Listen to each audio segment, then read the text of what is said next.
वर्षातून 2 वेळा सूर्यकिरणे ज्या मंदिराच्या खिडकीतून शिवलिंगावर पडतात, ज्या मंदिरातून प्रसाद गायब होतो, त्याचप्रमाणे ज्या ठिकाणी श्री गणेशाचे श्रीरूप दिसते म्हणजे विनायकी रूप दिसते, ते मंदिर भुलेश्वराचे मंदिर. चला तर जाणून घेऊ या भुलेश्वर मंदिराबद्दलची माहिती. नमस्कार, स्वागत आहे आपलं संपूर्ण धार्मिक या यूट्यूब चॅनलमध्ये. पुण्यापासून 50 किलोमीटर अंतरावर असलेले भुलेश्वर हे ठिकाण, या ठिकाणी भगवान महादेवाचे मंदिर आहे. या ठिकाणी असे म्हटले जाते की भगवान स्वतःला विसरले होते. भगवान ध्यानाला बसले त्यावेळेला स्वतःला विसरले होते.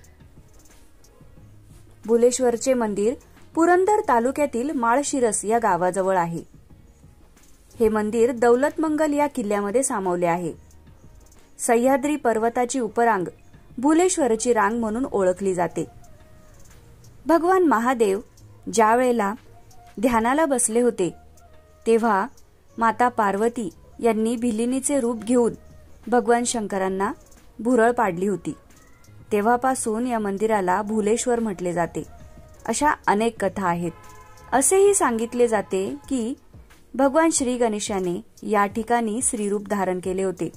एकदा माता पार्वती ध्यानाला बसल्या होत्या आणि त्यांच्या आदेशानुसार गर्भगृहामध्ये फक्त स्त्रीच येऊ शकते. त्यावेळी गणपतीला मातेला भेटावेसे वाटले आणि गणपतीने स्त्रीरूप धारण करून गर्भगृहात प्रवेश केला.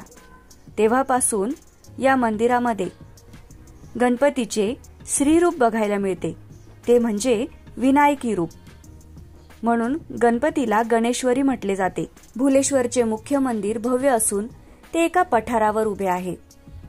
हे मंदिर पूर्वाभिमुख आहे. संपूर्ण मंदिर दगडात कोरण्यात आलेले आहे.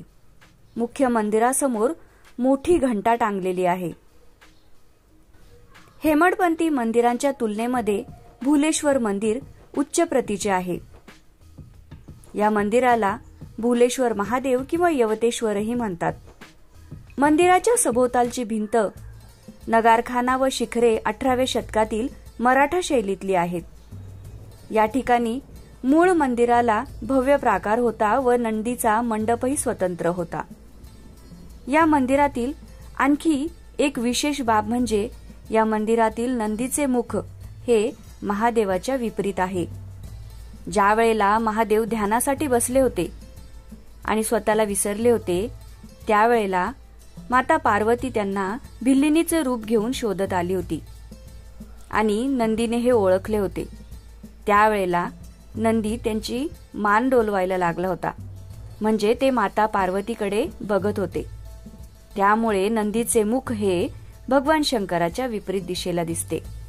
या मंदिरामध्ये प्रसाद ठेवला जातो. तो प्रसाद पेढ्यांचा म्हणजे गोड प्रसाद असतो. हा प्रसाद सकाळी ठेवला जातो, तसेच रात्री सुद्धा ठेवला जातो.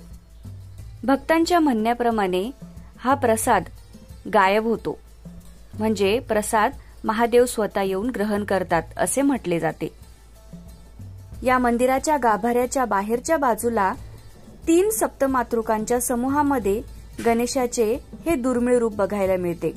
प्राचीन वाङ्मय तसेच स्कंद पुराणाच्या 15,000 श्लोक असलेल्या काशी खंडातल्या 64 योगिनींच्या यादीमध्ये श्री गणेशाचा विनायकी असा उल्लेख आढळतो. देवी सहस्रनामात त्या देवतेस विनायकी, लंबोदरी, गणेश्वरी अशा विशेषणांनी संबोधले आहे.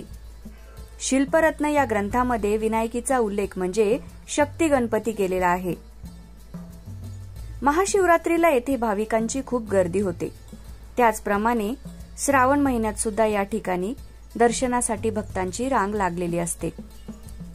या मंदिरामध्ये महाभारतातील प्रसंग कोरलेले आहेत.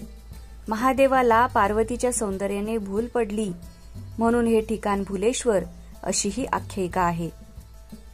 भुलेश्वरचे मंदिर 1230 मध्ये निर्माण करण्यात आले असे मानले जाते. हे मंदिर शिल्प सौंदर्याचा उत्तम आविष्कार आहे.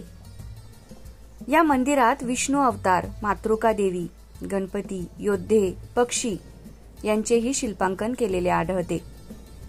यादव साम्राज्यानंतर यवनांकडून महाराष्ट्रातल्याही अनेक मंदिरांची नासधूस करण्यात आली. भुलेश्वर मंदिरातील शिल्पांचेही या काळात नुकसान झाले.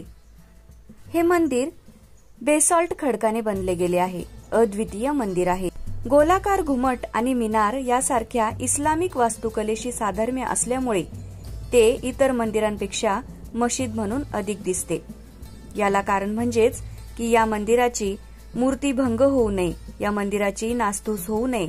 त्यामुळे याचा घुमट या मंदिराचा जो वरचा भाग आहे तर तो इस्लामिक पद्धतीने बनवला गेला आहे. मंदिरातले मूर्तिकामही अद्वितीय आहे. मंदिराच्या गर्भगृहामध्ये 5 शिवलिंगे आहेत. ती एका खंदकात लपवली असल्यामुळे फक्त प्रकाशात दिसू शकतात. अर्धखुला मंडप, अंतराळ आणि गर्भगृह अशा प्रकारे या मंदिराचा वेगवेगळा टप्पा आहे. भुलेश्वर मंदिराला पुण्याहून सहज जाता येते. माळशिरस गावाजवळ सुमारे 3 किलोमीटर अंतरावर हे आहे. शहाजी राजांच्या सुपे परगण्यातील हे ठिकाण असून ते राजमाता जिजाऊ आणि बालशिवबाला घेऊन येत असत. वास्तुशास्त्रामुळे हे मंदिर अद्वितीय बनले आहे. मंदिरातील शांत आणि थंड वातावरण भक्तांना प्रार्थना करण्यासाठी एक शांत अनुभव देते.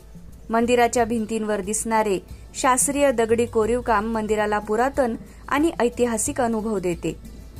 या मंदिराच्या प्रवेशद्वाराला गायमुखी असे म्हणतात, जे शिवाजी महाराजांच्या काळातील आहे. भुलेश्वर मंदिराची वेळ ही पहाटे 5 ते रात्री 9 यावेळी भगवान शंकराची आराधना केली जाते. वर्षातून 2 वेळा सूर्यकिरणे या मंदिराच्या खिडकीतून शिवलिंगावर पडतात.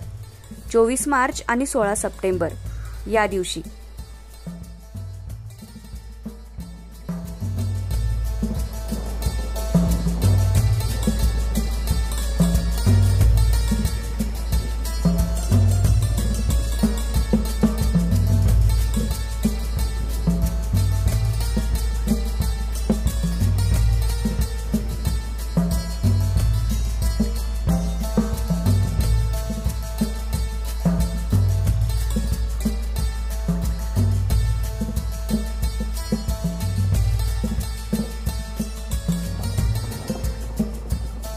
अशा या आगळ्या वेगळ्या मंदिराला आपणही भेट द्या.